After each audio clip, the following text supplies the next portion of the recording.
오늘 이제 이과 내용을 함께 볼 텐데 뒤에 보시면 이제 이과를 미리 뭐 한번 이렇게 살펴보신 분은 아시겠지만 예가 있고 또 실제로 적용해 보자는 문제가 있어요. 근데 우리 저기 종훈이도 엄마 옆에 오시죠? 왜? 아니에요? 거기서 들으실 거예요? 네, 그래서 제가 지금 무슨 얘기했죠?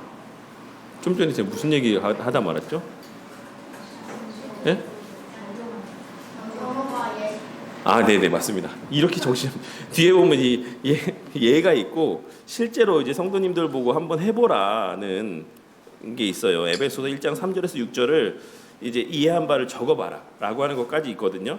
그래서 오늘은 그 예의 앞부분까지 하든지 아니면 예가 들어가기 전까지 하든지 하고 뭐 다음 시간에 그 뒷부분을 좀 나누면서 다음 시간에 에베소서 1장 3절에서 6절을 각자가 이제 요 방식대로 풀어본 내용들을 한번 같이 나눠보도록 하겠습니다. 그래서 다음 주에는 가능할지 모르겠지만 가능하겠죠. 뭐 여기 책상을 좀 이렇게 네모나게 이렇게 해갖고 우리 같이 여기 앉아갖고 하는 그런 방식으로 하면 다음 시간에는 좀 그렇게 해보도록 할게요. 그래서 일단 이번 주는 실질적으로 이제 성경을 어떻게 우리가 봐야 되나. 왜 다음 주에 안 남으시겠다고요? 네, 그러니까 안 부담스러우면 안 하셔도 됩니다. 근데 한글을 읽을 수만 있으면 뭐 읽은 거 그냥 얘기하시면 돼요. 읽은 거 그냥 한글에 읽혀지는 내용만 얘기하셔도 됩니다. 네, 그래서 이과 한번 이제 실제로 어떻게 성경을 해석해야 되는가 한번 보도록 하겠습니다. 이과에 보시면 제목부터가 이미 우리의 그 장벽을 허물어주는 제목이지 않습니까? 성경은 쉽고 연구 방법도 쉽다. 근데 이제 그 방식에 대해서 우리가 자세히 읽으면 된다라고 지금 얘기하고 있는 거예요. 한번 찬찬히 한번 읽어보면 성경 말씀이 무엇을 말하고 있는가, 이 말씀에서의 요지가 뭔가를 찬찬히만 읽으면, 자세히만 읽으면 어느 정도는 우리가 다 이해할 수 있다라고 일단 제목을 붙이고 있는 겁니다.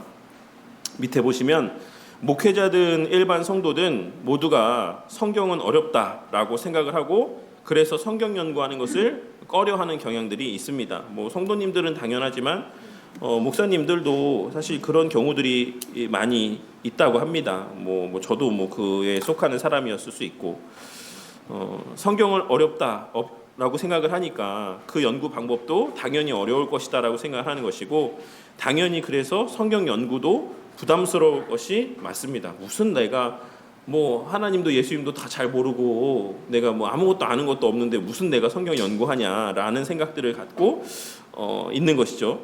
근데 우리가 아는 게 없으니까 성경을 연구하는 거죠.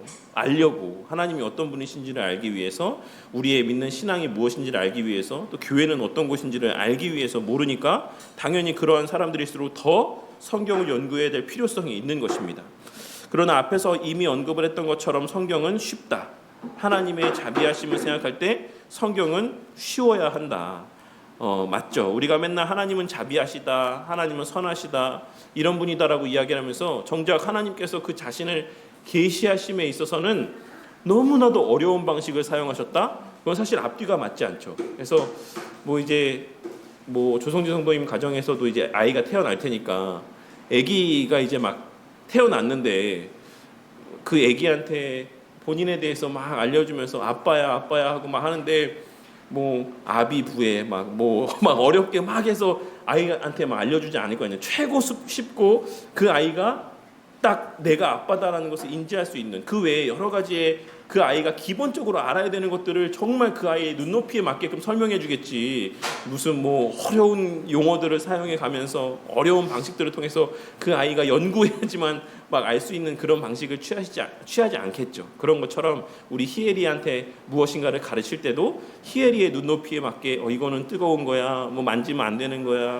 뭐 이런 식으로 가르치는 것처럼 하나님의 말씀도 우리보다 더 자비하신 배 아파요. 배 내려야죠. 배 내려야죠.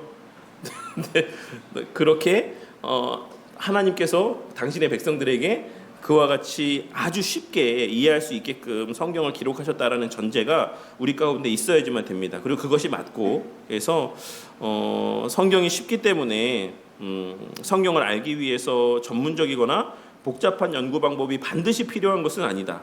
자세히 읽기만 해도 많은 것을 알 수 있다. 그래서 지난 시간에 제가 뭐를 말씀드렸죠? 이제 오늘 내용에도 사실 그 내용이 있진 않아요. 이 책자 내용 가운데 그 내용이 구체적으로 언급되어 있진 않지만 제가 지난 시간에 고등교육 정도만 받았다라고 한다면, 근데 고등교육이 오늘날에는 사실 예전에 고등학교 수준이 거의 중학교 때 막 배우는 것 같더라고요. 요새 중학생들이 배우는 정도의 수준만 알아도, 또 심지어 좀 더 가서는 좀 더 심하게 얘기하자면 초등학교 고학년 정도만 되어도 책 지문 읽는 거나 이런 내용들이 되게 복잡하더라고요. 옛날에 우리 공부할 때보다 더 어려운 것 같아요. 그러니까 그 정도의 교육만 받았으면 이 성경에 기록된 말씀의 의미들을 알 수가 있어요. 그래서 우리가 문장을 이렇게 파악할 때 항상 뭘 먼저 찾습니까? 주어를 먼저 찾잖아요. 그 다음에 뭐 찾습니까? 동사를 찾잖아요. 주어 동사가 문장을 파악하는 데 있어서 가장 기본이지 않습니까? 1형식. 뒤에 이제 1형식, 2형식, 3형식, 4형식, 5형식을 얘기할 텐데 저 그거 외우느라고 그거 우리 찬주 쌤 많이 가르쳐봐서 이제 잘 아시겠지만 오랜만에 저도 보려니까는 막 생각하니까 헷갈리더라고요. 근데 그 기본 구조 1형식 뭡니까? 주어 동사. 그러니까 일단 항상 성경 말씀을 볼 때 주어가 뭐고 동사가 뭘까? 그 다음에 목적어가 뭘까? 주격 보어가 뭘까? 이런 것들을 그러니까 다 배우셨어요. 고민 생각해 보시면 중고등학교 때 다 배웠어요. 그 형식의 문장 구조를 파악하는 형식에 따라서 성경 말씀을 자세히 들여다보면 이게 뭐가 핵심이고 누가 무엇을 했다는 거고 그 누가 무엇을 누구에게 했다는 거고 누가 무엇을 어떻게 했다는 거고 이런 내용들을 쉽게 파악할 수가 있습니다. 그 말을 하고 있는 거예요. 지금 어떤 복잡한 무엇인가 뭐 이런 것들이 없어도 기본적인 우리가 문자를 읽고 문장을 읽는 기본적인 우리가 교육기관에서 배웠던 그것들을 활용하면 자세히만 보고 마음만 있으면 하나님 말씀에 담겨져 있는 하나님이 어떤 분이시고 하나님이 누구에게 무엇을 하셨고 하나님이 누구에게 무엇을 요구하시고 하나님이 누구를 위해서 무엇을 하셨고 이런 내용들이 이 말씀 가운데 충분히 알아듣기 쉽게 기록이 되어 있다라는 사실을 말씀하고 있는 것입니다. 그런 맥락에서 우리가 성경을 그런 형식에 따라 자세히 읽기만 해도, 근데 그 형식이라는 것도 뭐 특별한 형식이 아니라 성도님들이 신문 볼 때, 성도님들이 책 볼 때, 심지어는 뭐 웹툰 볼 때, 대화를 읽을 때 그런 정도의 내용들 보는 그 틀만 갖고 봐도 많은 것을 알 수 있다라고 말씀하고 있는 것입니다. 자세히 읽어서 알게 된 것을 이제 잘 정리하는 것. 그래서 이 말씀에 이런 내용들이 있구나. 그것을 하나하나 정리해보는 과정들이 성경 연구의 핵심이고 그게 출발점이다. 그래서 지금 이 과에서는 그걸 얘기하는 거예요. 우리가 어떤 성경 본문 하나를 갖고 이 본문에서 뭘 봅니까? 어떤 내용들이 눈에 보입니까? 이런 것들을 한번 쫙 써보라고 이제 이야기하고 있는 겁니다. 제가 자꾸 말씀드리지만 저도 학교 가면 두 번째 수업 시간에 그 성경 연구는 아닌데 어쨌든 요한의 회화적 묘사라는 수업을 들으면서 첫 시간에 교수님이 하시는 일이 칠판에 딱 대고 어떤 예를 들어서 뭐 가나의 혼인잔치다라고 하면 그 혼인잔치에 대한 말씀이 1절부터 뭐 쭉 있잖아요. 그 말씀을 보면서 눈에 보이는 걸 다 얘기하라고 그래요. 그럼 뭐 교수님이 칠판에 막 써요. 뭐 물항아리가 있습니다. 뭐 하인이 있습니다. 어머니가 있습니다. 그 내용들을 여기다가 쫙 씁니다. 그리고 나서 이제 그 내용들을 다 이제 묶어서 여기서 의미하는 바가 무엇인가를 도출해내는 것이죠. 그게 성경 연구입니다. 합신에서의 정말 내노라 하는 교수님도 성경을 연구하실 때 하시는 방식이 그 본문에 뭐가 쓰여져 있냐라는 거를 쫙 나열해 보는 거예요.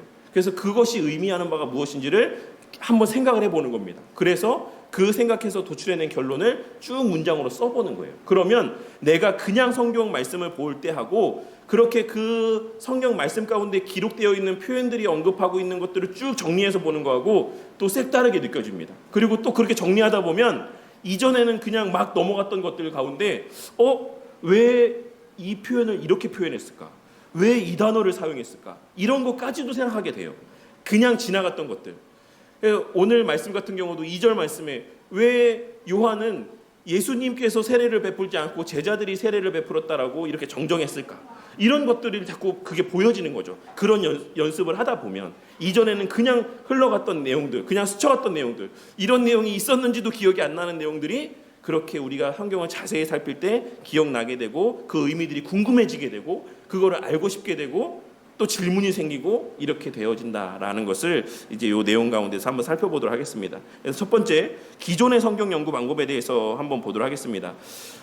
기본적으로 이제 귀납적 성경 방법, 우리가 논리나 철학을 조금이라도 그냥 스치듯이 들어보셨던 분들은 연역적과 귀납적이라는 이 논리 사고의 흐름을 아실 거예요. 그래서 귀납적은 쭉 순서대로 해서 마지막에 결론이 딱 나와지는 것이고, 연역적은 뭐죠? 일단 어떤 전제를 두고서 그 기준에 의해서 내용들을 보는 거죠. 그것을 성경 해석에서 보면 이제 연역적 성경 해석은 주로 어떤 때 많이 쓰여지냐면 조직신학적인 성경 해석을 할 때 이제 많이 쓰여지고, 그 다음에 주제 설교를 할 때 많이 쓰여져요. 그래서 조직신학적이라고 얘기하면은 예를 들어서 하나님이 어떤 분이십니까? 라고 만약에 제가 뭐 오지영 성도님한테 물어봤어요. 그러면 오지영 성도님이 하나님이 어떤 분이신지에 대해서 말씀하고 있는 성경들을 막 찾아볼 거 아니에요.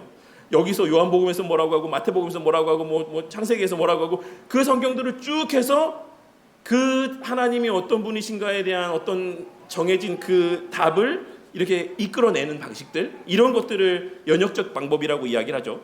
그리고 귀납적 방법은 그냥 순서대로 그 본문에 있는 내용들을 쭉 흘러가면서 그 본문에서 말하고 있는 것이 무엇인가라는 것들을 도출해내는 것이 귀납적 방법이라고 할 수가 있습니다. 그래서 이제 그냥 쉽게 이해했을 때 강해 설교는 귀납적 방식이라고 보시면 되고, 제가 뭐 한 번도 예를 들어서 이번 주에는 제가 헌금에 대해서 설교를 하겠습니다, 이렇게 어떤 주제를 잡고 설교해 본 적이 없지 않습니까? 항상 어떤 본문을 잡고 본문의 내용을 이렇게 설명하면서 그 본문에서의 이런 내용들이 이 본문 가운데 있다, 의미 가운데 있다라고 말씀드리는 방식은 귀납적 방식이라고 생각하시면 되고, 연역적 방식은 예를 들어서 앞서 말씀드린 것처럼 이번 주는 전도에 대해서 한번 나눠보자, 그래서 성경에서 말하는 전도가 뭐냐, 막 이런 내용들을 쭉 이렇게 추려서 설명하는 방식들이 연역적 방법에 가까운 성경 연구 방법이다라고 보시면 됩니다.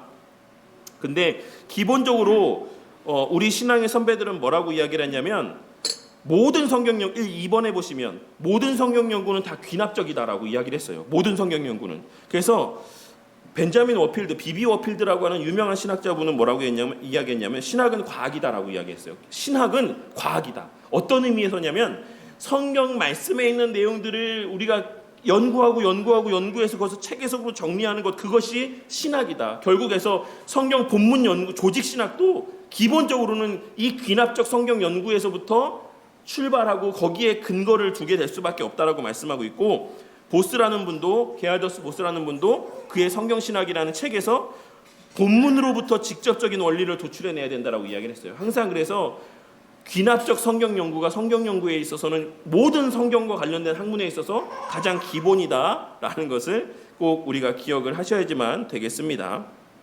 그래서 그러면 그처럼 귀납적 성경 연구 방법, 본문의 내용들을 쭉 훑으면서 그 본문이 말하는 바가 무엇인가를 연구하는 이 방법은 어떤 구조로 되어 있냐면 관찰과 해석과 적용입니다. 이걸 영어 약자로 뭐라고 쓰던데, 어제 제가 이렇게 공부하다 보니까 뭐 ICS 잘 모르겠습니다. 어쨌든 OIC인가? 어쨌든 뭐가 있어요. 네. 어쨌든 이게 기본적인 귀납적 성경 연구의 세 가지 틀입니다. 관찰하고 해석하고 적용하는 것. 근데 이 교재에서 이야기하고 있는 거는 전통적인 기존의 성경 연구가 갖고 있었던 관점, 어떤 이 인식들을 좀 깨고 있어요. 그래서 좀 그 내용을 좀 말씀드리도록 할게요. 근데 틀은 똑같습니다. 똑같이 관찰과 해석과 적용의 틀에서 귀납적 성경 연구를 하는 거예요. 이거는 모든 귀납적 성경 연구가 사용하는 방식입니다. 이번에 보시면 그래서 이 구조의 의미가 뭐냐, 관찰이 뭐고 해석이 뭐고 적용이 뭐냐, 관찰은 충분한 관찰을 통해서 해석해야 된다는 거죠. 그 본문에서 언급되어져 있는 게 뭐냐, 표현이 뭐냐, 무엇이 등장하고 있느냐, 앞서 말씀드린 것처럼 그것이 관찰의 과정이고, 그것을 통해서 해석을 해서 그 해석된 내용들을 우리에게 이제 적용하는 과정들, 이렇게까지가 관찰과 해석과 적용이라고 할 수가 있어요. 그래서 이 의미가 무엇일까라는 것들을 이제 해석해보고 그 해석된 내용이 우리에게 어떻게 적용되어지는가라고 하는 것을 이제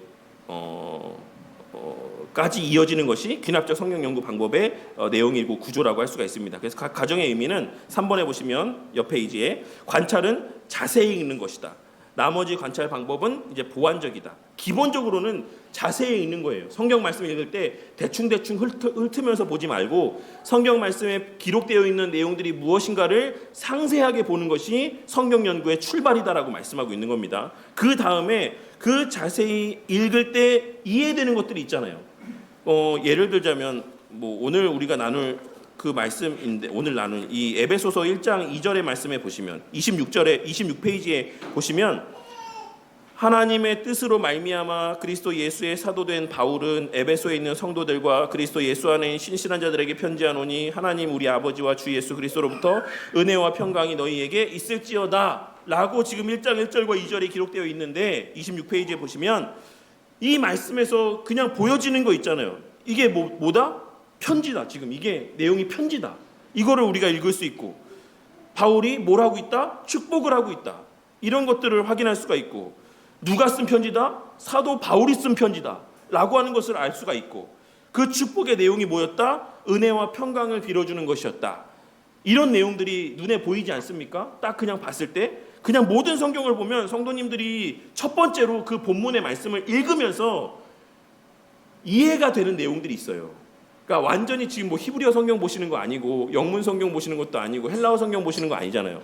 한글 성경을 봄에 있어서 이해가 되는 그 내용들을 이제 이해하는 것, 그것이 해석의 과정인 것이고, 그 이해된 것의 현재적인 적용을 우리는 적용이라고 이야기한다라고 일단 대전제를 하고 있습니다. 그래서 이제 이런 방식을 취하는 것이 귀납적인 성경 연구가 맞아요. 모든 지금 이 교재도 이 방식을 쓸 거예요. 근데 기존의 성경 연구 방식이 있다. 저는 사실 따로 이렇게 성경 연구 방법을 배워본 적이 없어갖고 어디에서 성경 연구 방식들이 있는가, 사용하는가 이런 걸 잘 몰라요. 그래서 그냥 제가 지금 기존의 귀납적 성경 연구 방법론에 대해서 써놓은 6가지 것들을 좀 보면서 찾아봤어요. 자료들을 몇 개 그냥 간략하게. 근데 지금 여기서 제가 찾아봤을 때 이 1번부터 6번까지에서 언급되어져 있는 이 내용은 그러니까 다 비슷한 것 같아요. 기본적으로는 윌리엄 랄프 비즈웰이라는 분이 있는데, 이분이 어떤 분이냐면 CCC를 처음에 이렇게 세우신 분이라고 위키백과에 나오더라고요. 근데 이 윌리엄 랄프 비즈웰이라는 분이 이 성경 연구 방법에 대한 이야기들을 했고, 그와 관련해서 또 트레이너라는 분이 있어요. 에즈버리 신학교라는 데에서의 트레이너라는 교수님이 있는데, 이분이 1952년에 체계적인 성경 연구라는 책을 냈습니다. 근데 그 체계적인 성경 연구라는 제목의 책의 내용이 귀납적 성경 연구 방법에 대한 내용들을 거기에다 써놓은 거예요.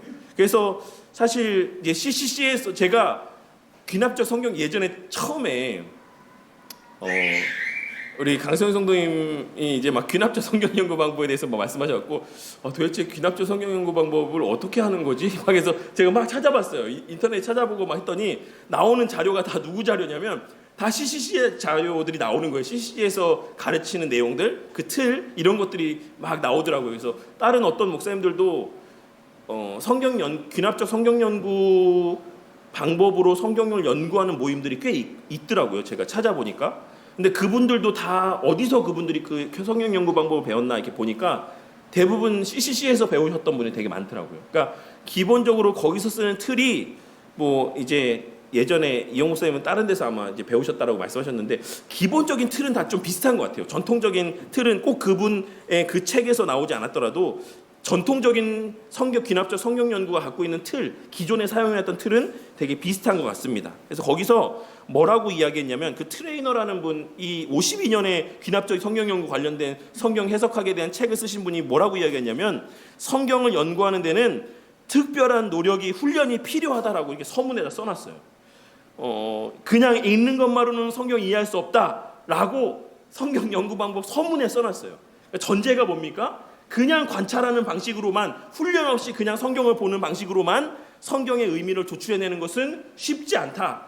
이게 기존의 귀납적 성경 연구 방법에 관련된 책자를 쓰거나 이런 가르침을 했던 분들이 갖고 있던 성경에 대한 인식이었다라는 겁니다. 그래서 1번에 보시면 성경이 어렵다는 인식하에 고안된 방법론이 많다. 거의 대다수가 그렇습니다. 그리고 이것이 일반적인 성도님들이 갖고 있는 성경에 대한 인식이기도 하죠. 근데 왜 그런 인식들이 나왔을까? 성경 연구 방법에 대한 책을 쓰신 분들이 그렇게 또 가르쳤기 때문에 그래요. 성도들한테. 성도님들이 그냥 성경을 보고 관찰하는 것만으로는 이 깊이 있는 성경의 의미를 알 수 없습니다. 훈련 받으셔야 됩니다. 이 책의 내용대로 훈련하셔야 됩니다. 라고 가르쳐왔고, 그렇게 배운 목사님들이 또 본인 교회에서 그렇게 성도들을 가르치고 또 가르치고 반복된 결과 성도들의 머릿속에 인식 가운데는 성경은 어렵다. 그냥 관찰하는 방식만으로는 성경의 의미를 이해할 수 없다라는 이러한 전제들이 자리하게 되었다라고 할 수가 있는 것입니다. 그리고 관찰하는 기법에 대해서 제시하고 있는 내용들도 되게 복잡하고 어렵다라고 합니다. 이제 앞서 말씀드린 그 윌리엄 랄프 비주얼이나 트레이너라는 이런 분들이 가르쳤던 방식에 의하면 단어를 보고 구문을 보고 문법을 보고 거기에 반복되는 것이 무엇인가 보고 문학적인 구조가 어떤지를 봐야 된다. 이렇게 이야기를 했어요. 그리고 또 누가 언제 무엇을 어떻게 언제 왜 이런 식으로 봐야 된다. 맞죠? 사실 이건 맞아요. 근데 그 앞에서의 단어의 의미, 구문의 의미, 문법, 뭐 반복되는 것이 없는가, 뭐 문학적인 구조는 어떠한가, 이런 것들까지를 처음부터 살피면서 보게끔 하는 것은 사실 쉽지 않죠. 근데 여기서는 이제 그런 것을 먼저 언급하고 있지는 않다라는 것을 말씀하고 있는 것이고, 3번에 보시면 관찰 기법도 그처럼 그런 방식으로 관찰해야 된다라고 말씀하고 있지만 해석 기법도 되게 복잡하고 어렵게 가르칩니다. 이 내용들에서는. 그래서 역사적인 어떤 틀 안에서 봐야 되고 또 구조를 분석해야 되고 뭐 신학적인 주제와 연결지어야 되고 막 이렇게 이야기를 하는 거예요.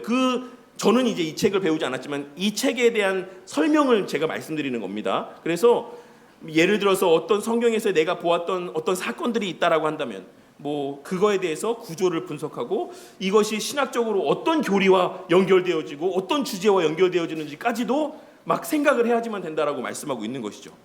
그리고 4번에 관찰과 해석의 과정이 분리되어 있다.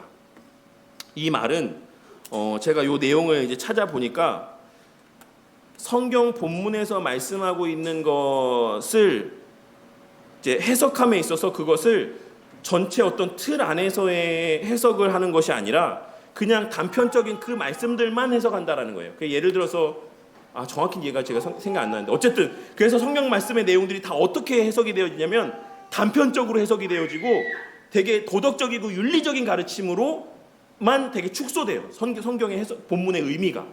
그러니까 우리가 오늘 말씀에서도 우리가 성경을 해석하면서 결국에는 그 샘솟고 흘러넘치고 하는 것들이 의미하는 바는 결국에는 뭡니까? 결국에는 그것이 교회적으로 퍼져나가는 것, 교회 공동체적으로 확장되어져 간다는 것을 의미한다는 어떤 의미로까지 해석이 확장되어져 갔는데 단순히 이거 해석과 관찰이 분리되면 오늘 말씀은 그냥 우리가 말씀 안에서만 부요함을 누려라는 것으로 끝날 수 있다는 것이죠.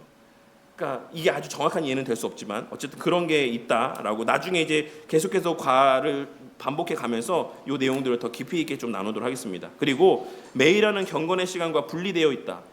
이거는 말 그대로입니다. 예를 들어서 우리가 에베소서 지금 이 뒤에 보시면 에베소서 1장 1절과 2절의 말씀을 예시를 들어서 해석하는 방식을 취할 텐데 그 해석하는 방식의 마지막에 29페이지에 보시면 29페이지에 6번이 있어요. 29페이지에 6번에 보시면 뭐가 남아있다고 얘기되어 있으면 적용적 읽기가 남아있다라고 설명하면서 거기에서 뭐라고 이야기했습니까?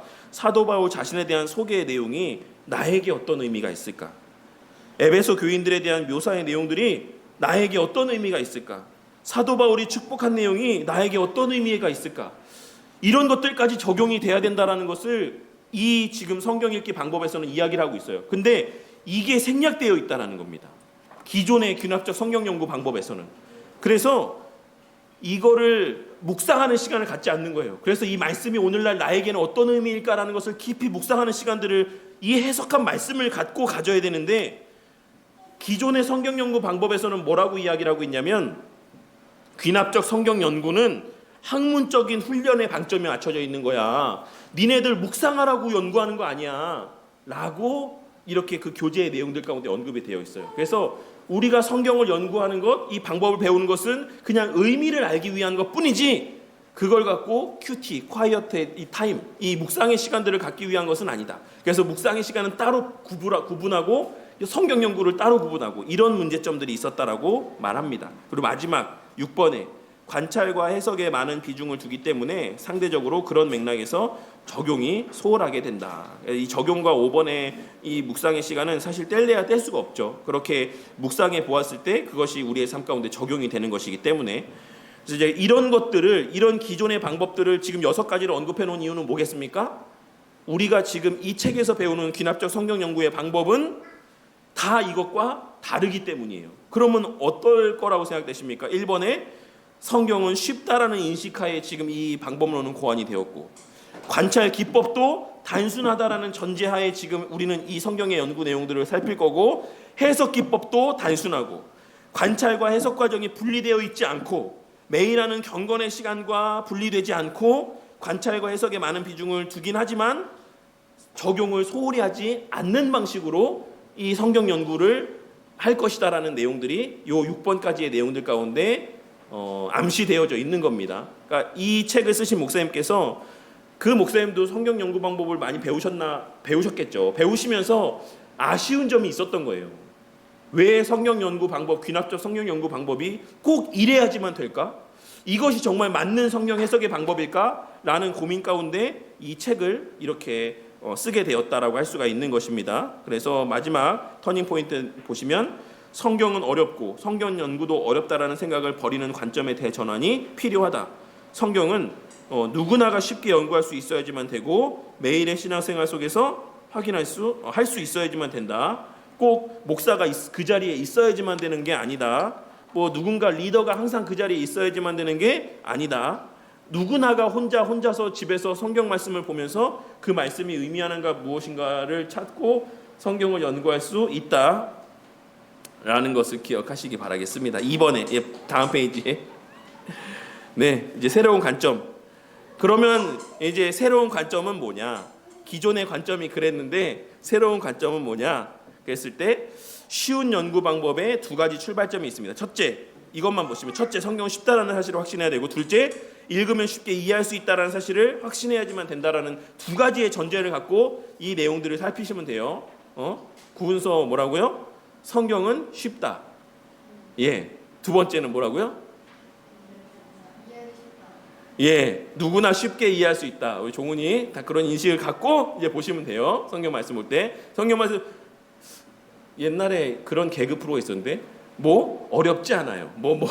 그런 개그 프로 있지 않았습니까? 기억이 안 나는데 성경은 어렵지 않습니다. 그래서 요 내용만 잘 따라서 읽으시면서 성경 한번 봐보시면 성경 말씀이 기존에 내가 이해했던 것보다 훨씬 더 쉽고 더 많은 내용들이 담겨 있구나라는 것을 알게 되실 거예요. 다시 그래서 22페이지에 첫째, 성경은 쉽다라는 사실을 확신해야지만 됩니다. 1번, 성경은 하나님께서 그분의 뜻을 계시하기 위해서 주신 선물이기 때문에 쉽다. 그래서 하나님은 우리를 구원하기를 원하시죠.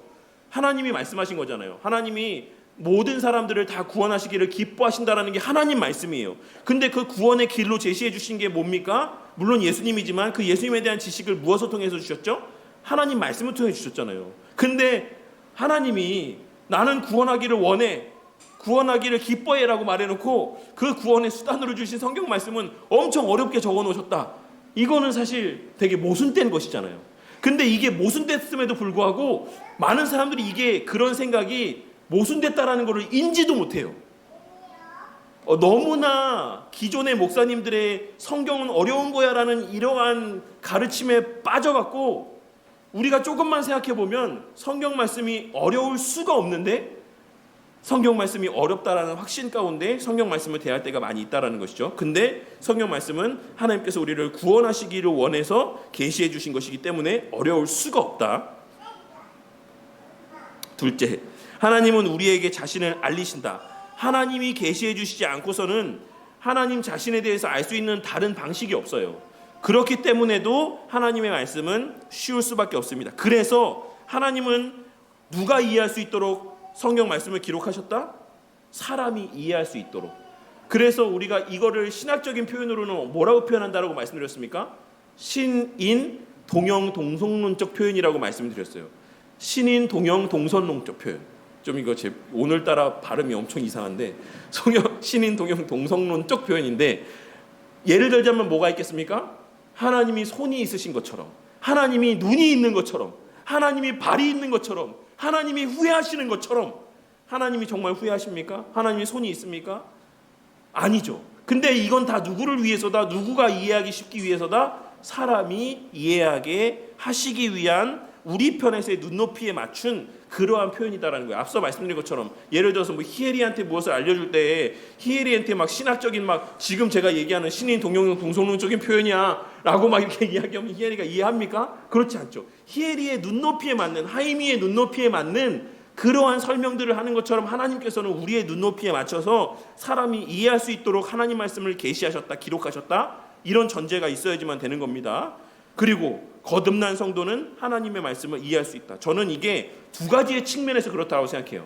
거듭난 성도가 하나님 말씀을 이해할 수 있는 것은 두 가지의 측면에서라고 생각합니다. 물론 근본적으로는 누구 때문입니까? 내주하시는 성령 하나님의 조명하여 주심의 은혜 때문이죠. 근데 그것만은 아니다라고 생각합니다. 그게 기본이지만 우리의 거듭난 이 본질이, 우리가 거듭났다라는 것은 우리의 삶의 그 터전이 우리 중심에서 누구 중심으로 바뀌었다라는 것이죠. 하나님 중심으로 바뀌었다라는 거예요. 우리의 삶의 중심이 인간 중심에서, 내 중심에서 하나님 중심으로 전환되었다라는 것을 우리는 거듭났다라고 이야기하는 겁니다. 근데 그렇기에 거듭난 성도는 이 하나님 말씀을 이제 어떤 관점에서 보게 되는 겁니까? 하나님의 관점에서 보게 되는 거예요. 그런 맥락에서도 거듭난 성도는 하나님 말씀을 이해할 수 있습니다. 이 하나님 말씀을 사람의 관점에서만 이해하려고 하면 이 말씀이 모순된 것도 많아 보이고 이해가 안 되는 것들도 많아 보일 수 있어요. 그렇지만 이거를 하나님의 관점에서 사람의 눈높이에 맞게 기록된 말씀이다라는 전제가 우리 가운데 이해되어지고 확신되어질 때에 하나님의 말씀은 다르게 보여질 수가 있는 겁니다. 거기에 성령 하나님의 도우심의 은혜까지 있기 때문에 거듭난 성도들은 반드시 하나님의 말씀을 이해할 수 있다. 꼭 기억하시기 바랍니다. 이런 전제가 이거 다 어디서 나온 말이에요? 이 목사님이 하시는 말씀이 아니에요. 이 모든 말씀은 다 성경 말씀에 근거한 내용들입니다. 2번, 성경은 쉽기 때문에 쉽게 이해할 수 있다. 성경의 명료성이죠. 성경의 명료성은 종교개혁의 중요한 원리이자 큰 업적 중에 하나입니다. 뭡니까? 그를 아는 누구라도 기본적인 구원에 필요한 지식을 얻는 데 있어서는 명료하게 기록되어 있다는 겁니다. 성경 말씀 가운데 막 복잡하게 구원에 관한 지식이 예수 그리스도 믿어야 돼, 예수 그리스도만으로 우리는 구원 얻을 수 있어, 믿음으로 의롭게 돼, 이 모든 우리의 구원에 필요한 핵심적인 내용들은 다 어떻게 기록되어 있다? 명료하게 기록되어 있다. 아리까리하게 기록되어 있지 않다. 이렇게 보거나 저렇게 해석될 수 있게끔 그렇게 기록되어 있지 않다라는 것이 성경의 명료성입니다. 그래서 세 번째 보시면 난해한 부분이 없는 것은 아니지만 성경의 기본 내용은 명료하다. 그래서 우리 성도님들이 성경을 통해서 알 수 있는 기본적인 내용, 아주 복잡한, 우리가 오늘 남전도의 성경 공부 시간에도 대열이 문답 나누면서도 말씀 제가 잠깐 언급했는데 원형적 지식이라든지 파생적 지식이라든지 막 이런 내용들, 이런 어려운 신학적인 주제나 교리들은 우리가 성경을 깊이 연구해야지 알 수 있는 내용들이긴 하지만 성경의 기본적인 내용들, 우리가 교회가 됐다, 구약의 이스라엘 백성들이 신약의 교회다, 오늘 말씀에서 당신의 백성들을 하나님께서는 신부라고 이야기하신다, 그리고 그래서 배교하는 것을 음란함이라고 하고 간음이라고 이야기한다, 이런 내용들은 다 성경 말씀에 누구라도 쉽게 이해할 수 있게끔 기록이 되어 있다는 것입니다. 성경의 어느 부분이 모호하다면 성경의 다른 부분에서 더 명확하고 알기 쉽게 진술하고 있다. 성경으로 성경을 이해한다는 성경의 해석의 기본적인 원리입니다. 이 말씀을 여러분들이 하셨지만 대표적으로 누가 했냐면 칼빈 선생님이 하셨어요. 칼빈 선생님이 성경은 성경으로 해석하는 것이다라고 이렇게 말씀했습니다. 이 말씀을 신천지에서도 사실 근데 오용을 해요. 그래서 성경에는 다 짝이 있다. 그래서 구약에 있는 말씀 신약에 있고 신약에 있는 말씀도 구약에 있고, 그래서 모든 짝들을 이용해서 성경 말씀을 다 해석할 수 있다. 이렇게도 보는데 그런 걸 말하는 건 아니에요. 다 짝이 있다라는 걸 말씀하고 있는 건 아닙니다. 그렇지만 성경의 다른 용례들을 통해서 우리가 충분히 그 한 부분에서 이해가 되지 않는 것들을 다른 부분을 통해서 이해할 수 있게끔 그렇게 성경은 명료하게 기록이 되어 있습니다. 3번, 성경이 어렵다라는 생각이 성경 연구의 가장 큰 장애물입니다. 이것이 어떻게 생겨난 것이냐면 교회 생활 중에 스며든 잘못된 선입견이 문제입니다. 이 선입견은 어떻게 생긴 걸까요? 첫 번째로는 성경을 공부하지 않는 많은 목사님들이 그냥 자신만의 어떤 말씀의 권위를 내세우기 위해서 성도들은 성경 말씀을 이해할 수 없어라는 전제들을 깔고 설교하실 때가 많기 때문에 이런 인식들이 생겨났을 수 있고, 또 한 가지는 기존의 전통적인 귀납적 성경 연구 방법들을 배우신 목사님들은 저는 그걸 배우지 않았지만 거기에 기본적인 전제가 뭐였다? 성경은 그냥 읽는 방식으로 성경의 의미를 알 수 없다라고 배웠기 때문에 그 목사님들도 자기 교회에서 성도들을 가르칠 때도 너희들이 그냥 그렇게 읽으면 많은 오해가 있을 수 있어. 나한테 귀납적 성경 연구 방법을 배워서 성경 말씀 봐야 돼 라고 하는 그런 가르침들이 만연해 있었기 때문에 이런 오해들이 한국교회에 자리하고 있게 되었다라고 할 수가 있는 겁니다. 하지만 아니다. 성경이 쉽다는 것을 믿는 새로운 관점이 필요하다. 어떤 맥락에서? 1번의 맥락에서. 다음, 개론적 설명을 미리 참고하거나 쉬운 번역본을 함께 읽으면 좋다, 쉽다, 이렇게 얘기하고 있죠. 그래서 예전에 제가 어떤 목사님이 그런 글을 썼어요. 저도 가끔 보는 책이 있는데 리딩 지저스라는 책이 있고요. 그 다음에 뭐 그 외에도 메시지라는 성경이 있지 않습니까? 메시지라는 성경도 있고, 또 요즘에는 이제 세번역 성경도 있고, 뭐 현대인의 성경도 있고, 성경들이 많잖아요. 쉽게 읽을 수 있는, 하다못해 이제 어린이 성경도 있지 않습니까? 어린이 성경도.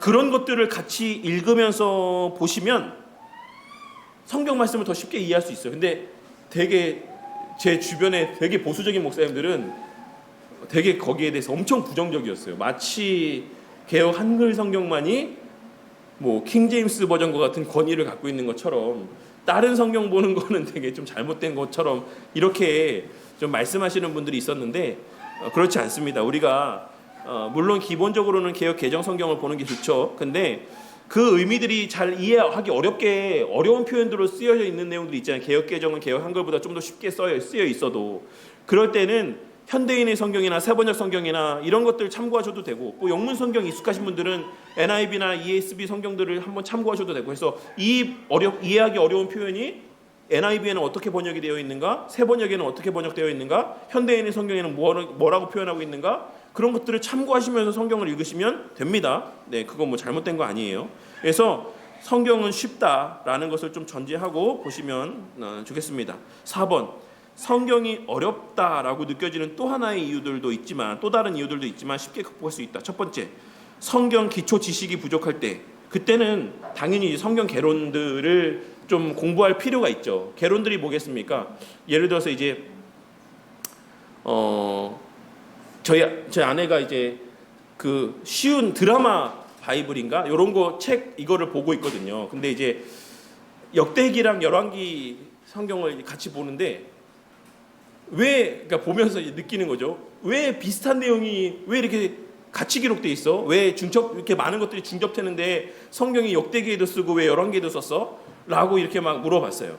이런 의문들 다 가져볼 수 있잖아요. 근데 기본적으로 여기서 말씀하고 있는 이런 성경 개론을 한번 들어보고 배워보면 좋다라고 하는 것은 열왕기서는 언제 쓰여졌고 어떤 목적으로 쓰여졌으며, 역대기는 언제 쓰여졌고 어떤 목적으로 쓰여졌는지를 우리가 미리 개론을 알면 성경 말씀을 읽을 때 그 읽는 내용들을 이해함에 있어서도 훨씬 유익하죠.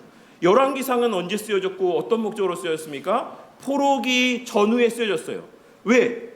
그러면 열왕기에서 말하고 있는 건 뭘까요? 우리가 왜 이 지경에 놓이게 되었을까? 우리가 하나님의 왕국 가운데, 다윗의 왕국 가운데 거했던 찬란한 영광 가운데 있었던 자들인데 왜 지금 우리가 이 모양 이 꼴이 되었을까? 라고 하는 것을 그 열왕기의 말씀 가운데 왕들의 배역함과 그 모습들을 통해서 드러내 보여주고 있는 것이죠. 그러면 역대기는 언제 쓰여졌습니까? 포로 귀환 이후에 시대적 배경을 하고 있습니다. 그럼 포로 귀환 이후에는 그 사람들이 갖고 있었던 마음들은 뭐였을까요? 우리는 이렇게 이제 다 망했다. 우리는 정말 이렇게 별 볼 일 없는 볼품 없는 사람들이 되었다 라고 하는 그 사람들에게 무엇을 다시금 각성시켜 주는 겁니까? 아니야. 니들이 지금 이래도 너희들은 다윗의 왕국의 후손이고 하나님의 그 언약의 후손이야 라고 하는 것을 그 말씀을 통해서 이스라엘 백성들에게 상기시켜 주는 것이죠. 그 관점이 다른 거예요. 기록된 의도가 다른 겁니다. 기록된 배경이 달라요. 그러니까 이런 기본적인 성경의 개론들의 내용들은 알면은 성경 말씀을 읽으면서 그런 어떤 큰 틀에서의 주제들을 상기하면서 읽으면 더 쉽게 그 말씀의 내용들이 이해가 될 수가 있겠죠. 그러면 이제 생소한 성경 본문이 있을 때 예를 들자면 뭐 시편 같은 건, 저는 이제 시편을 잘 설교를 안 하는데 특별한 이유가 있어서 그렇진 않습니다. 근데 어쨌든 뭐 시편도 설교할 때도 있겠지만 뭐 시가서를 볼 때 그 시가서의 말씀을 시적으로 읽지 않고 그거를 문자적으로만 해석을 하면 어떤 오해가 생길 수 있겠습니까? 그 기록자가 의도한 바에서 벗어나는 잘못된 해석을 내릴 수가 있겠죠. 정확한 이해는 아닐 수가 있는데 예를 들자면 창세기 1장 2절 말씀에서의 창세기 1장 2절 말씀은 제가 한번 읽어보도록 할게요. 다 아시겠지만 땅이 혼돈하고 공허하며 흑암이 깊음 위에 있고 라고 했을 때 이 혼돈과 공허에 대한 표현들도 뒷부분에 보면 예레미야의 말씀인가요? 다른 부분에서의 되게 시적인 표현으로 등장하고 있는 것을 알 수 있고, 또 흑암이라는 표현도 동일한 흑암이라는 표현이 창세기 1장 2절의 표현이 후대의 시편에 보면은 되게 부정적으로 묘사되고 있는 것들을 확인할 수가 있어요. 그래서 그 시편에서의 표현되고 있는 내용들을, 의미들을 창세기로 가지고 들어와서 창세기 1장 2절에서의 땅이 혼돈하고 공허하며 흑암이 깊음 위에 있는 이 상태를 어떤 상태로 해석하는 학자들이 있냐면 이거를 악한 상태다라고 해석하는 학자들이 있어요. 여기서 발생하는 오류가 뭡니까? 성경이 갖고 있는 그 문학적인 특성들, 기본적인 그 장르의 특성을 무시하고 성경을 읽는 오해가 있었다라는 것이죠. 시는 시로 읽어야 됩니다. 역사서는 역사적인 개념 가운데서 읽어야 되는 것이고, 뭐 율법서는 율법서의 어떤 관점에서 보는 어떤 관점들이 필요한 것이죠. 그러니까 이런 장르별 해석의 어떤 기본적인 원칙들에 대해서도 우리가 좀 생각해 볼 필요가 있다라는 거예요. 율법서는 율법서, 역사서는 역사서, 시가서는 시가서, 뭐 예언서는 예언서. 그 예언서가 갖고 있는 어떤 상징들의 의미가 무엇일까라는 것들을 좀 해석하고자 하는, 숙고하고자 하는 과정들 가운데에서 우리가 하나님 말씀을 볼 필요가 있는 것이죠. 근데 이런 것이 배제된 성경 해석을 하는 대표적인 곳이 어디가 있어요? 앞서 말씀드렸던 신천지. 신천지는 하나님의 예비하신 하나님의 택하신 자의 수가 몇 명이라고 이야기한다라고 말씀드렸죠? 14만 4천 명. 14만 4천 명의 수가 성경에 나오는 수이기 때문에 그래요. 근데 이거를 그 묵시문학의 관점에서 보지 않는 거예요. 상징수라고 보지 않고 그거를 그냥 문자적인 수라고 보는 거예요. 그래서 사람들이 지금 신천지 14만 4천 명 넘습니까? 안 넘습니까? 넘어요. 그러면 넘으면 어떡해요? 14만 4천 명 남는 사람들 어떻게, 그 넘어간 사람들 어떡합니까? 그래서 매년 시험을 봅니다.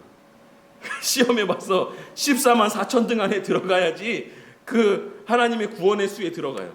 그래서 어느 날 공부를 안 해서 14만 4천 1등을 했다. 그러면 이제 그 사람은 택하신 자의 수에서 이탈된 거예요. 이제 그러면 또 열심히 공부를 하겠죠. 이게 묵시문학의 관점에서 해석하지 않는 데서 벌어지는 오류라고 할 수가 있겠죠. 그러니까 여러 가지 우리가 낯선 뭐 다니엘에 있는 말씀들이라든지 뭐 계시록에 있는 말씀들이라든지 뭐 여러 가지 또 선지자들의 환상이라든지 이런 것들을 그 장르적 특성에 맞게끔 또 해석하는 이런 노력들도 필요는 하다. 기본적으로 우리가 말씀을 통해서도 얻을 수 있는 유익들이 많지만 성경에는 그런 전제가 없이 이해하기 쉽지 않은 부분들도 있다라는 것을 말씀하고 있는 거예요. 근데 중요한 건 이제 마지막 세 번째예요. 원래 어려운 부분일 때 제가 이제 성경에 난제들이 몇 개 있다라고, 몇 개가 아니죠, 여러 개 있습니다. 성경에 난제들이 많이 있다라고 종종 설교 때 언급할 때가 있는데 어떻습니까?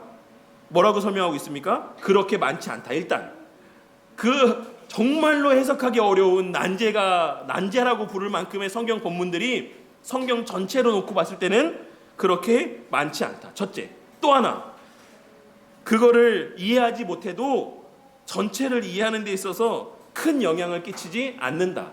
그러니까 딱 봤을 때 무슨 말이야? 라고 생각되는 게 있으면, 여러 번 봐도 무슨 말인지 이해가 안 되는 내용들이 있으면 그냥 넘어가라고 말씀하고 있는 겁니다. 그래서 그거에 매여갖고 더 이상 진도 나가지 못하고 성경 자체를 덮어버리는 이런 우를 범해서는 안 된다. 그렇게 이해가 안 되는 본문은 그냥 어차피 구원과 큰 상관이 없는 내용이니까 그냥 넘어가면 된다라고 말씀하고 있는 겁니다. 둘째로, 읽으면 쉽게 이해할 수 있다라는 사실을 확신하고 보아야지만 된다. 1번, 성경은 쉽기 때문에 읽으면 이해할 수 있습니다. 특별하고도 전문적인 어떤 방법이 필요한 것이 아닙니다. 읽으면 많은 것을 쉽게 이해할 수 있습니다. 그래서 읽으면 읽을수록 그래요. 왜냐하면 성경 말씀은 아시겠지만 반복이기 때문에 그렇습니다. 창세기에서도 하나님의 언약이 계속해서 반복되고 반복갱신되고 있는 것을 확인할 수 있어요. 패턴들이 반복되고 있는 걸 확인할 수 있습니다. 사사기에서도 마찬가지죠. 똑같은 패턴이 계속해서 반복되고 있는 것을 보게 됩니다. 그래서 우리가 성경 말씀을 보면 볼수록, 많이 보면 많이 볼수록, 익숙해지면 익숙해질수록 그 구조들이 자연스럽게 떠오르게 되고 그 말씀의 의미들을 대략적으로 큰 틀에서는 유추하게 되는 그런 과정들이 저절로 생겨나요. 이거를 또 어디다 대입해 볼 수 있냐면 신학 서적들을 보는 것도 마찬가지입니다. 물론 제가 그런 말 할 자격이 안 되는데 영문 원서들을 보다 보면 교수님들이 늘 그런 얘기를 해요. 원서 보는 거 처음에는 힘든데, 물론 지금은 또 원서 볼 필요들이 점점 감소하고 있긴 하지만, 원서 보는 것이 처음에는 되게 힘들고 한 페이지 넘어가는데 막 1시간 걸리고 막 그렇게, 왜냐면 뭐 표현 하나하나 다 찾아봐야 되고 막 이래서 힘든데, 자꾸 원서를 보다 보면 점점점 속도가 붙는다. 왜? 똑같은 표현들이 반복되고 어떤 기본적인 틀 안에서의 내용들이 반복되어지는 것이 맞기 때문에 계속해서 원서를 보면 나중에는 원서를 보는데도 훨씬 더 이해하는 게 쉬워진다, 이런 말씀들을 하시거든요. 뭐 본인들은 원어를 잘하시니까 그런 말씀 하시는지 모르겠지만, 어쨌든 간에 성경 말씀도 우리가 계속 반복해서 성경 말씀들을 그렇게 보다 보면 그런 말씀들의 익숙한 패턴들이 보여지게 되고 그렇게 점점 더 쉽게 이해가 되어진다라고 할 수가 있어요. 이번에 보시면 성경이 그렇다라고 쉽다고 해서 대충 건성으로 읽어도 된다라는 것을 말씀드리고 있는 건 아니에요.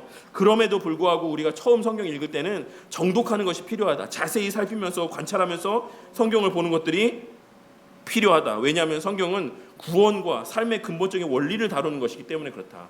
너무나도 깊고 방대한 내용들을 아우르는 말씀이기 때문에 우리가 성경 말씀을 대함에 있어서 되게 피상적으로 가벼이 대해서는 안 된다는 것을 말씀하고 있는 거예요. 그래서 성경을 되게 진지하게 읽어야 된다. 진지하게.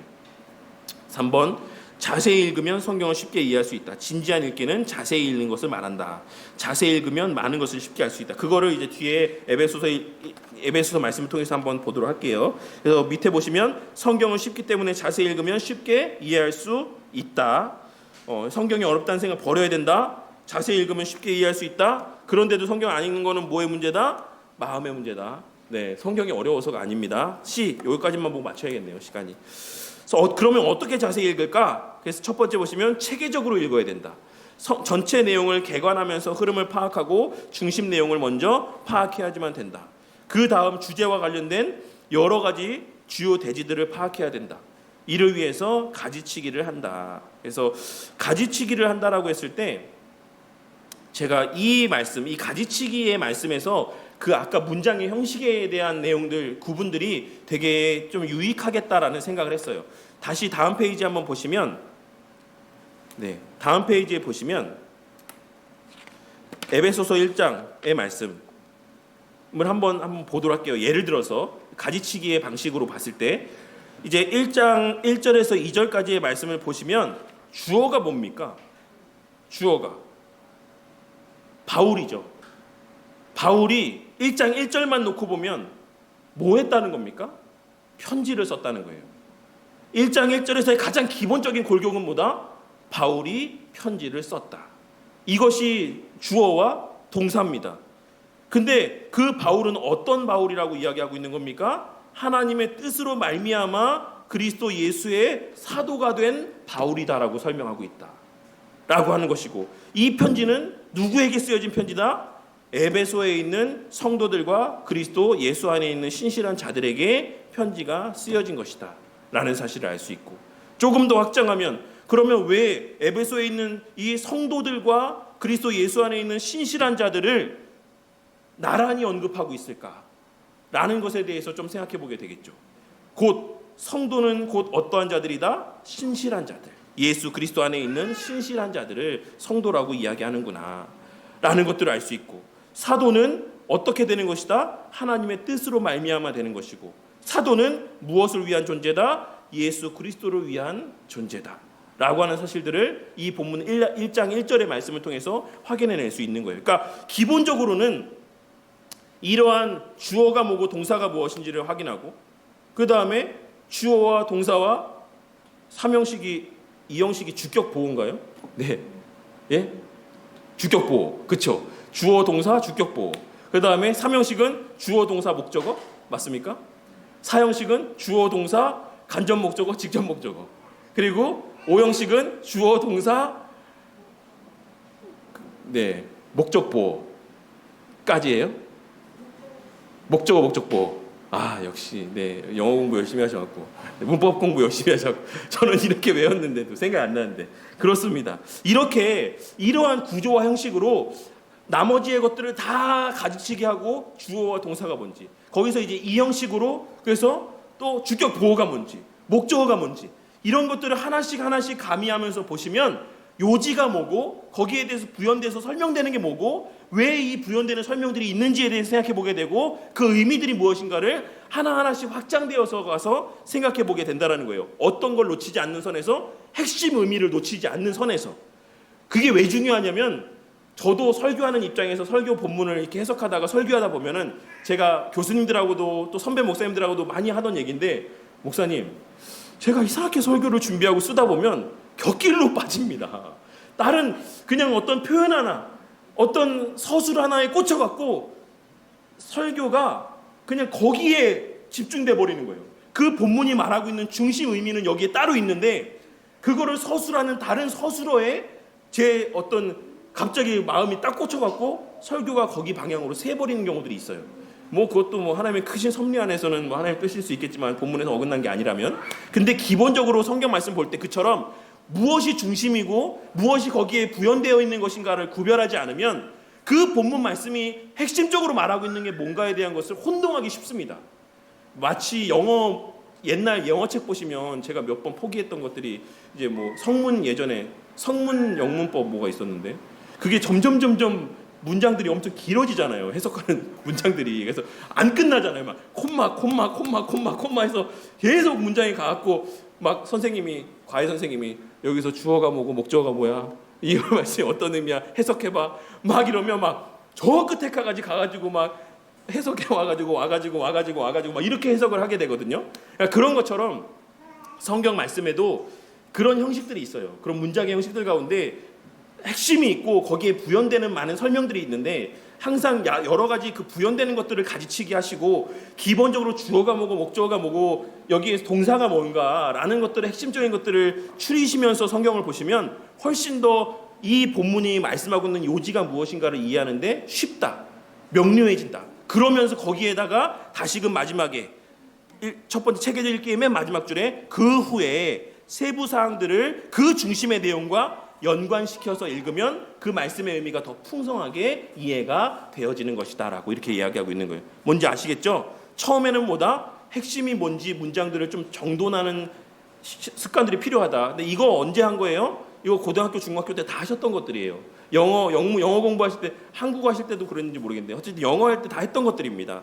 가지치기를 하고 다시금 마지막에 그 중심의 내용에 그 가지들을 다시 붙여서 성경을 말씀 보는 것.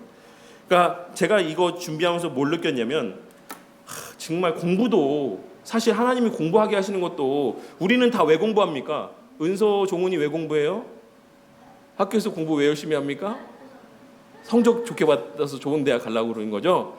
근데 사실 그거 다 이거 하나님 말씀 보라고 그러는 거예요. 영어를 보든 공부를 하든 국어를 공부하든 하나님 말씀과 관계되지 않은 것들이 없습니다. 그래서 어쨌든 그 생각을 많이 했어요. 내가 좀 더 영어도 좀 열심히 공부하고 할 걸. 그러면 내가 나중에 이렇게 신학할 때 원서도 좀 더 잘 볼 수 있고 성경 말씀도 더 그렇게 곁길로 새지 않고 이해할 수 있을 텐데 그런 생각 많이 했습니다. 그러니까 기본적 고등교육에만 충실하면 하나님의 말씀을 잘 이해할 수 있다. 꼼꼼히 읽기, 여러 번 반복해서 읽으면서 세세한 항목까지 살피면서 읽는다. 그래서 가끔 제가 그런 말들을 들을 때가 있어요. 이런 말씀의 표현이 있었는지 몰랐다. 이런 말씀들을 성도님들한테 들을 때도 있고, 사실 설교를 준비하는 저도 그럴 때가 있습니다. 저도 이런 표현이 있었나? 이런 말씀의 내용이 있었나? 라고 생각되는 말씀들이 간혹가다 있어요. 그러니까 우리가 여러 번 반복해서 세세한 항목까지 살피면서 읽으면은 그 본문에서의 정말 버릴 것이 하나도 없는 하나님의 말씀의 그 부유한 의미들을 다 깨닫게 된다. 각 절의 세부적인 항목들이 주요 내용과 어떤 연관성을 갖는지를 살펴야 된다. 뭔지 아시겠죠? 앞서 말씀드린 것처럼 왜 사도된 바울에 대해서 말씀하면서 바울은 왜 앞에 하나님의 뜻으로 말미암아 된 그리스도의 예수의 사도라고 표현하고 있을까? 이런 것들에 대해서 생각해 보는 거예요. 왜 사도 바울이 이렇게 말하고 있을까? 그리고 왜 이 병렬하고 있을까? 에베소에 있는 성도라는 표현과 그리스도 예수 안에 있는 신실한 자라는 표현을 왜 병렬하고 있을까? 이런 것들을 생각해 보는 그런 것들을 갖게 되는 것. 그리고 저자의 강조점이 무엇이고 의미상 중요한 표현들이 무엇인지를 좀 주목하면서 성경을 보는 연습들을 하시면 된다라는 겁니다. 그리고 이제 낯설게 읽기가 되게 중요한데 많은 분들이 나는 성경에 있는 상당수의 에피소드를 다 알고 있다라고 생각해요. 뭐 예를 들어서 뭐 어부로서 뭐 관련된 에피소드들도 그렇고 예수님의 오병이어의 이적도 그렇고 뭐 당연히 나는 다 알지, 설교를 내가 몇 번을 들었는데, 이렇게 생각하는 경우들이 많이 있어요. 그리고 그것이 알게 모르게 그 머릿속에 선입견으로 자리하고 있습니다. 그래서 그것을 벗어나서는 성경을 보지 않게 되는 한계점들이 있어요. 물론 너무 좋은 목사님들의 설교를 많이 들었으면 사실 거기서 더 벗어나지 않아도 괜찮아요. 근데 기본적인 틀 안에서 우리가 내가 말씀을 그렇게 차분히 한번 살펴보면서 정말 생각지 못했던 그런 부분들을 보게 되는, 깨닫게 되는 은혜들이 있다. 그래서 우리는 좀 그런 것들을 좀 배제하고 처음 보는 말씀인 것처럼 그런 어떤 생각 가운데 말씀 하나하나, 표현 하나하나를 좀 집중해서 보려는 훈련들을 할 필요가 있다라고 말씀하고 있는 거예요. 왜냐하면 우리의 뇌는 반복되는 것은 생략하는 이런 프로세스가 있습니다. 우리 성도님들이 하루에 아침부터 저녁까지 보고 듣고 경험하는 게 엄청나게 많은데, 근데 우리 권사님 어제 뭐 왔는지 기억 안 나시잖아요. 그렇죠? 그만큼 반복되는 일들이 많을 때 저도 마찬가지고 기억이 안 나요. 우리가 그와 같이 무엇인가에 되게 익숙해 있으면 성경 말씀의 내용들도 그냥 그것을 주목하지 않고 흘려 넘어가는 경우들이 많기 때문에 낯설게 읽는 방식들이 필요하다라고 말씀하고 있는 것이고, 마지막으로 적용적 읽기가 필요하다. 저는 1번, 2번을 좀 다른 순서로 2번을 먼저 봐야 된다고 생각하는데, 성경 당시의 상황과 문제에 몰입해서 감정을 이입해서 읽는 것이 필요하다고 생각해요. 먼저 제가 그래서 늘 요즘 들어서 설교할 때마다 말씀드리죠. 첫 번째는 뭘 이야기합니까? 문맥적인 의미를 이야기하면서 이 말씀이 당시 시대 에베소 교회 성도들에게는 어떻게 읽혔을까? 이 사건이 당시의 시대적 사람들에게는 어떤 느낌으로 받아들였을까? 이런 것들을 먼저 이야기하고 그 다음에 그리스도 안에서 어떻게 성취가 되었고 그것이 우리에게 어떻게 적용되어지는가, 이 방식으로 요새 계속 설교를 하고 있는데, 그런 식으로 말씀을 보려고 하는 연습들을 하는 게 의미가 있는 것이죠. 그래서 성경 당시의 상황과 문제에 몰입하여서 감정이입을 하면서 읽는 거 필요하고, 다른 사람이 아닌 지금 나에게 주신 말씀으로 읽는 게 필요하다. 이거 정말 중요한 거. 이걸로 이제 마치도록 하겠습니다. 마지막 적용적 읽기 1번 같이 한번 읽어볼까요? 시작. 다른 사람이 아닌 지금 나에게 주신 말씀으로 읽는다. 제가 늘 설교 때 자주 말씀드렸죠. 아이고, 이 말씀은 이권사가 들어야 되는데, 김집사가 들어야 되는데, 무슨 장로가 들어야 될 말씀인데, 아닙니다. 그 말씀은 성도님, 그 말씀 듣고 앉아있는 성도님 자신이 들어야 될 말씀인 거예요. 말씀을 갖고 다른 사람을 판단하고 정죄하고 그 말씀으로 어떻게 다른 사람한테 적용하라고 주시는 말씀이 아닙니다. 내가 지금 깨달은 그거는 나에게 깨닫게 하시는 하나님의 은혜인 거예요. 그래서 항상 하나님 말씀 보실 때 다른 사람이 아닌 지금 나에게 주신 말씀으로 생각하고 말씀을 읽는 연습들을 해야지만 된다라는 것을 꼭 기억하시기 바라겠습니다. 유의할 점, 자세히 읽기는 연구 방법이 아니라 기초적인 읽기 훈련이다. 자세히 읽기의 여러 가지 방식은 읽는 과정에서 동시에 고려해야 되지만 먼저 체계적인 읽기를 해서 중심의 내용을 파악하는 것이 좋다. 그래서 이 내용을 갖고 요 뒤에 거를 한번 좀 읽어보시면서 다음 시간에 맨 33페이지 뒷페이지에 에베소서 1장 3절에서 6절 말씀을 한번 요 에베소서 1장 1절하고 2절 말씀의 내용, 그리고 마태복음 8장 14절 17절까지의 내용들, 요 내용들 보고 한번 해보세요. 그리고 안 해보셔도 됩니다. 그것 때문에 난 못 듣겠다 이렇게 하지 마세요. 안 해오셔도 됩니다. 남이 한 거 들으시기만 해도 돼요. 부담 갖지 마시고 하실 수 있으면 한번 해보셔서 뭐가 보이는지 도대체 이 말씀에서 맨 마지막에 에베소서 1장 3절에서 6절의 말씀에서는 뭐가 보이는지 찬송하리로다 하나님 곧 우리 주 예수 그리스도의 아버지께서 그리스도 안에서 하늘에 속한 모든 신령한 복을 우리에게 주시되, 여기서 길잖아요. 문제가 끊어지지 않고. 그러니까 이걸 가지치기를 한번 해보시고 뭐가 핵심이고 뭐가 서술이고 이런 것들을 한번 쭉 걸러서 하나씩 정리해보는 연습들을 한번 시간 날 때 해보시기 바랍니다. 그래서 다음 시간에 우리 각자 나눈 내용들, 뭐 정답은 없어요. 해설서가 없어갖고 저도 보고 싶은데 해설서가 없어갖고 그런데 어쨌든 다음 시간에 우리 같이 그렇게 나눈 것들을 한번 보면서 내가 이 부분 놓쳤는데 이분은 이것도 이렇게 봤구나, 혹은 뭐 그런 내용들을 함께 좀 보면서 그렇게 성경을 읽는 연습들을 한번 해가 보도록 하겠습니다. 그래서 우리가 요즘의 시대의 문제는 사실 책을 안 읽는다는 데 있죠. 저도 참 부끄러운 말이지만 학교 다니니까 겨우겨우 학교에서 읽으라는 것 정도 읽고 막 하느라 뭐 바빠서 막 그렇게 살고 있는데 너무 책을 안 읽는다는 문제가 있습니다. 저를 비롯해서 모두가 그러다 보니까 당연히 성경 말씀도 너무 어려워요. 왜냐하면 문자를 안 읽어보다 보니까, 문장을 안 접하다 보니까 다 영상으로 보고, 영상마저도 되게 쇼츠 짧은 영상 단편 된 거 이런 것만 보고 하다 보니까 차분하게 하나님 말씀의 문장을 차분하게 읽는 것이 너무 막 버텨내지 못하는 거예요, 몸이. 근데 다시 계속 그렇게 해봐야 됩니다. 해가야 되고, 또 그렇게 해보시면 하나님 말씀이 정말 우리 조병수 교수님 말씀처럼 입체적으로 보여지는 때가 있을 거예요. 입체적으로 그 상황 가운데 막 내가 들어가서 그걸 겪는 것처럼 느껴지는 그런 경험들을 하시게 될 수 있을 겁니다. 기억하시고 우리 교회가 좀 그렇게 말씀에 부요한 교회가 되어가고, 또 나중에 교회로 발걸음하게 하시는 새로운 성도님들이 여기는 이렇게 성도님들이 말씀을 열심히 보는구나, 말씀을 이렇게 연구하는구나 라는 것들을 좀 이렇게 보게 되고, 또 그것을 부러워하며 또 그렇게 또 길을 따라서 희엘이 너무 아빠한테 화내고 그러는데 어쨌든 그렇게 했으면 좋겠습니다. 제가 기도하고 마치겠습니다. 하나님 감사합니다.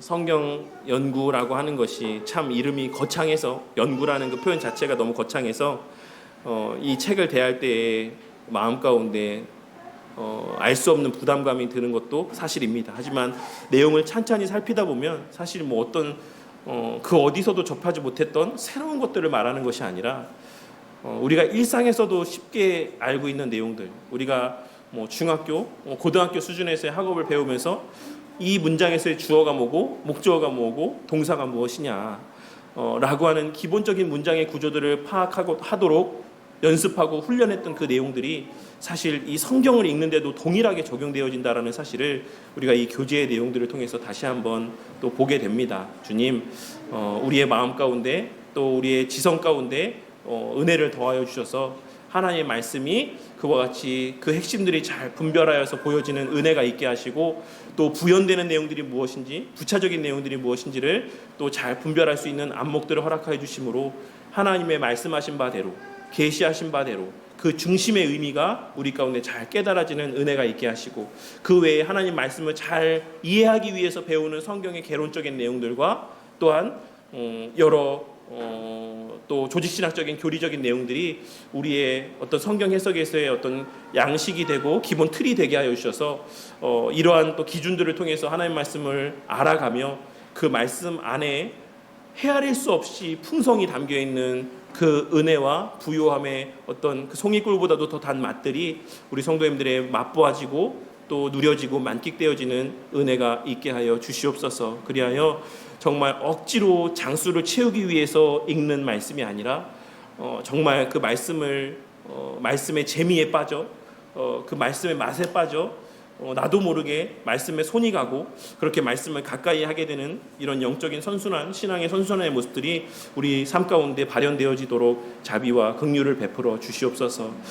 특별히 또 앞서도 기도했지만 우리 김태형 집사님 가정 기억하여 주시고 우리 찬주 집사님 순산케 하시고 또 아내 공백 기간 가운데 우리 태형 집사님 또 홀로 두 아이를 데리고 또 예배의 자리까지 나오는 그 모든 발걸음 속에서 하나님께서 또 안전하게 또 형통케 그 모든 손길들을 또 함께 하시며 은혜 내려 주시옵소서.